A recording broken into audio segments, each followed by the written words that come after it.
तो चलिए बच्चों, आज हम बात करने वाले हैं strategy for January 2025 CA foundation attempt के बारे में। आपको पता है लास्ट के सिर्फ और सिर्फ 75 डेज बचे हैं और अभी नहीं तो कभी नहीं। तो कहीं ना कहीं हमें यहां पर क्या स्ट्रेटजी रखनी चाहिए, क्या रिवीजन स्ट्रेटजी होनी चाहिए, सब पे हम बात करने वाले हैं। तो वीडियो को एंड तक जरूर देखना और जो भी बताया जा रहा है इसे नोट डाउन करना, इंप्लीमेंट करना और वीडियो के नीचे कमेंट में लिखना yes I can do it and I will do it. तो चलिए स्टार्ट करते हैं strategy for January 2025 CA foundation की।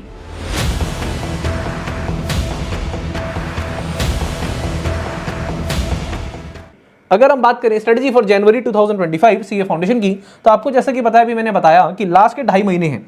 अब लास्ट के 2.5 महीने हैं और हमारे पास है 4 सब्जेक्ट, जिसके अंदर पहला सब्जेक्ट है अकाउंटिंग, दूसरा लॉ, तीसरा quantitative aptitude and fourth is business economics. तो कहीं ना कहीं सिर्फ और सिर्फ इन 75 डेज के अंदर हमें 4 सब्जेक्ट को करना है मेरे बच्चों। कहीं ना कहीं तो लगभग 20 दिन भी सब्जेक्ट के पास नहीं आ रहे हैं। तो अगर यहां पर आप कहीं ना कहीं एक सही स्ट्रेटजी नहीं अपनाते हैं, जिन्होंने अभी तक सही से स्टार्ट नहीं करा है या करा है तो अच्छे से नहीं करा है या फिर कर लिया है बट रिवीजन में दिक्कत आ रही है, तो कहीं ना कहीं आपको यह सोचना है कि आपके पास मैक्सिमम एक सब्जेक्ट के लिए 20 डेज भी नहीं है। लगभग 17 से 18 दिन बैठेंगे आपके, अगर हम सारे के सारे सब्जेक्ट को इक्वली कहीं ना कहीं ट्रीट करें तो। अगर आपको पता है कि ये दोनों आपके सब्जेक्टिव पेपर हैं और बाकी 2 हमारे ऑब्जेक्टिव पेपर हैं, ठीक है जी। पास होने के लिए हमें 50% नंबर चाहिए, ये बहुत बेसिक बात है, सबको पता है। अब द पॉइंट इज कि सर करना कैसे है, कैसे करा जाए, ये बताइए जरा। तो मैंने कहा भाई साहब, इसके लिए आपको यहां पर ना सबसे पहले क्या करना पड़ेगा, कुछ 3 पॉइंट्स का ध्यान रखना पड़ेगा, things to do on priority. और वो प्रायोरिटी थिंग्स क्या है, सबसे पहले हमें पता करनी पड़ेगी अपनी वीकनेस क्या है और स्ट्रेंथ क्या है। अब देखो, कोई भी बच्चा ऐसा नहीं होता जिसके चारों के चारों सब्जेक्ट अच्छे हों और कोई भी बच्चा ऐसा भी नहीं होता जिसके चारों के चारों सब्जेक्ट खराब हो। तो जनरली क्या होता है कि आपके 1 से 2 सब्जेक्ट ही अच्छे होते हैं और 1 से 2 सब्जेक्ट ही खराब होते हैं। तो हम मान के चलते हैं कि 2 सब्जेक्ट ज्यादातर बच्चों के अच्छे होंगे और 2 सब्जेक्ट खराब होंगे। और ज्यादातर जो वीक सब्जेक्ट के अंदर आते हैं वो हमारा आता है लॉ और क्वांट, ज्यादातर आता है। मैं ऐसा नहीं कह रहा हर एक के साथ ये है। और कहीं ना कहीं स्ट्रेंथ ज्यादातर बच्चों की मानी जाती है अकाउंट्स एंड इकोनॉमिक्स, जिनका कॉमर्स बैकग्राउंड है, जिन्होंने इकोनॉमिक्स भी पढ़ रखी है।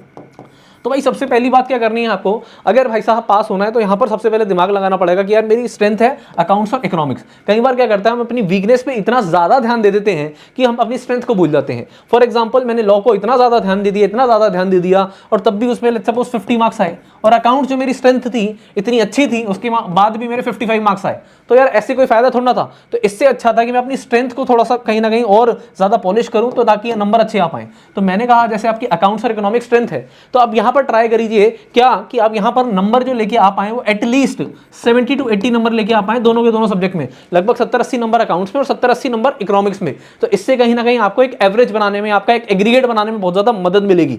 सबसे पहली बात, आपको फोकस करना है आपकी स्ट्रेंथ पे। और उसके बाद वीकनेस की बात करें तो यहां पर आपको ट्राई करना है कि आपके जो वीक सब्जेक्ट हैं, अगर कोई भी सब्जेक्ट है तो एटलीस्ट उसके अंदर मैं 50 का एग्रीगेट बना पाऊं। 45 to 50 नंबर का वहां पर टारगेट देके चल सकते हैं, तो एग्रीगेट बनाने में दिक्कत नहीं होगी। वीकनेस पे भी ध्यान देना है, बट उसके अंदर इतना करना है कि यार 50-55 नंबर आ जाए तो I am well to do, कोई इशू नहीं आने वाला है। तो सबसे पहली बात, हमें अपनी स्ट्रेंथ को पहचानना पड़ेगा और उसके ऊपर काम करना पड़ेगा ताकि एक एग्रीगेट बनाने में मदद हो पाए। वरना वही होगा कि यार अगर चारों सब्जेक्ट में 45-50 के नंबर आसपास रहे तो एग्रीगेट अटक सकता है। तो एग्रीगेट को बनाने का सबसे पहला तरीका यही है, सबसे पहले अपनी स्ट्रेंथ पहचानिए, वीकनेस पहचानिए और उसके बाद उस पर काम करिए। नेक्स्ट आता है मेरे बच्चों अप्लाई 80-20 प्रिंसिपल, परीटो प्रिंसिपल भी जिसे कहते हैं। इसके अंदर होता क्या है कि भाई साहब बेसिकली हम 20% मेहनत से 80% रिजल्ट कहीं ना कहीं जनरेट करते हैं। आपको पता है कि भाई आखिरी के जो 1 महीना है या आखिरी का 1 दिन है, उसमें जितनी पढ़ाई होती है आखिरी के 1 दिन में, उतनी शायद 1 महीने की पढ़ाई के बराबर होती है। और ऐसे ही लास्ट के 1 मंथ की जितनी पढ़ाई है उतनी बाकी के 6 महीने की पढ़ाई है। तो कहीं ना कहीं हमें क्या करना है, हमें इस समय इस 80-20 प्रिंसिपल का अप्लाई करना है। हमें 20% मेहनत के साथ वो 80% रिजल्ट लाना है। यहां पर अभी हमें 100% रिजल्ट को नहीं सोचना है। आपका फर्स्ट टारगेट क्या है, फर्स्ट टारगेट है पास होना। पास होने के लिए आपको 100% कोर्स कवर करने की जरूरत नहीं है।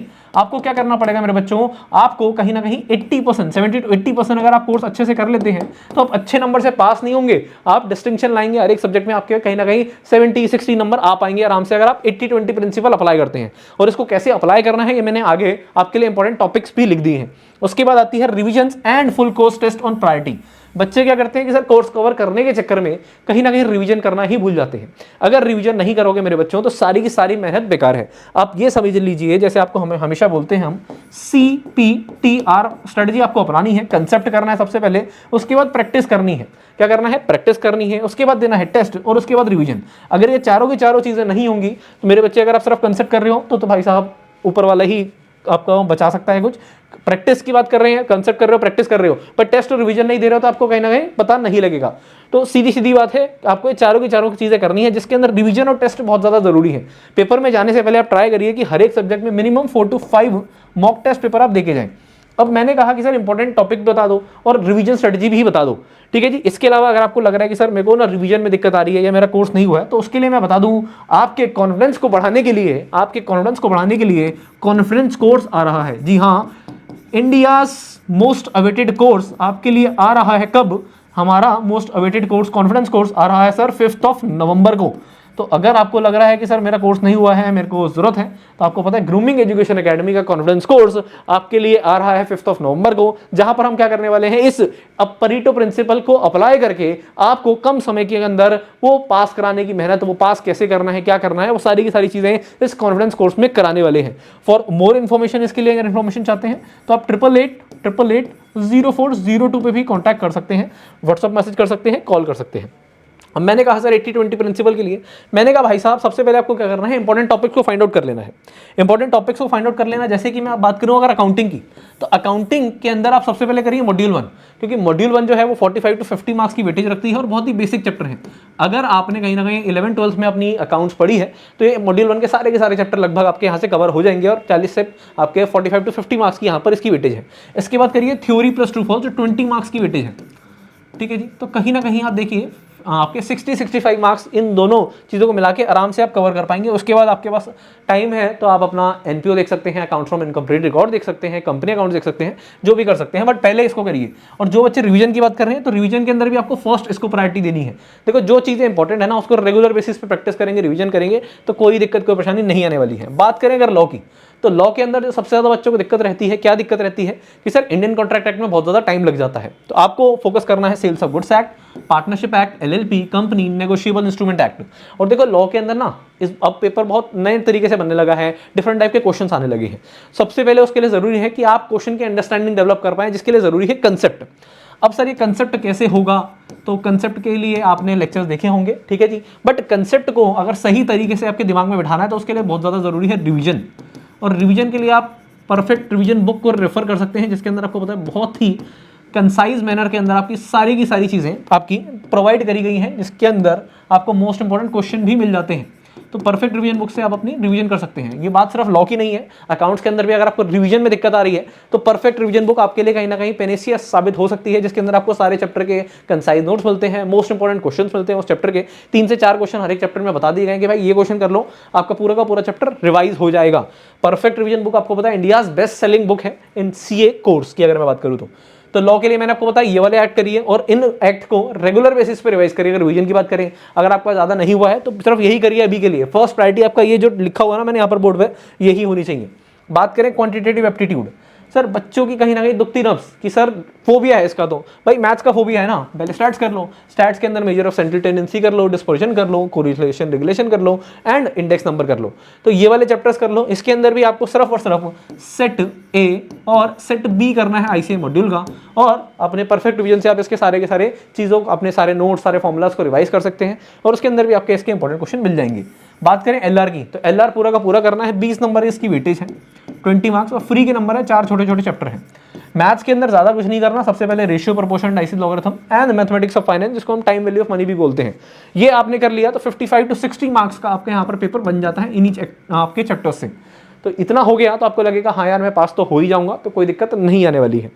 इसके बाद बात करें बिजनेस इकोनॉमिक्स की, बिजनेस इकोनॉमिक्स के लिए भाई साहब theory of demand and supply, theory of production and cost, इसके अलावा business cycle, national income, public finance, ये वाले चैप्टर्स सबसे पहले कर लीजिए, मोस्ट इंपॉर्टेंट चैप्टर्स हैं और कहीं ना कहीं करना आसान है as compare to others.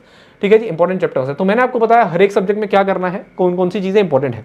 Perfect revision book अगर आप ले लेते हैं, अगर आपको रिवीजन में किसी प्रकार की दिक्कत आ रही है तो रिवीजन की किसी प्रकार की दिक्कत आपकी सारी की सारी जो है भी खत्म हो जाएंगी, क्योंकि उसके अंदर आपको इंपॉर्टेंट क्वेश्चन मिल जाते हैं, सारे के सारे नोट्स कंसाइज मिल जाते हैं अगर आपके पास नोट्स प्रॉपर नहीं है तो। और लग रहा है कि सर मेरे को स्टार्टिंग से ही पूरी चीजें चाहिए तो आप कॉन्फिडेंस कोर्स को रेफर कर सकते हैं। बाकी जनवरी 25 में ज्यादा समय नहीं है, 75 डेज है, तो सोचने समझने का वक्त खत्म हो चुका है, अब सिर्फ मेहनत करने का समय है। और हाँ, मुझे पता है कि आप ये वाला अटेम्प्ट निकाल ही लेंगे, क्योंकि आप पूरी जी जान से पूरी मेहनत कर रहे हैं, हमारे साथ मेहनत कर रहे हैं। ग्रूमिंग एजुकेशन एकेडमी आपके साथ खड़ा था, खड़ा है और खड़ा रहेगा। आपको उसमें कोई भी परेशान होने की जरूरत नहीं है। कुछ भी इशू आता है हमसे कनेक्ट होइए, हमारा हेल्पलाइन नंबर है 8888880402। तो चलिए, उम्मीद करूंगा कि इसी उमंग के साथ हम दोबारा मिलेंगे नेक्स्ट वीडियो में। तब तक के लिए goodbye, all the best, bye bye, take care, जय श्री श्याम।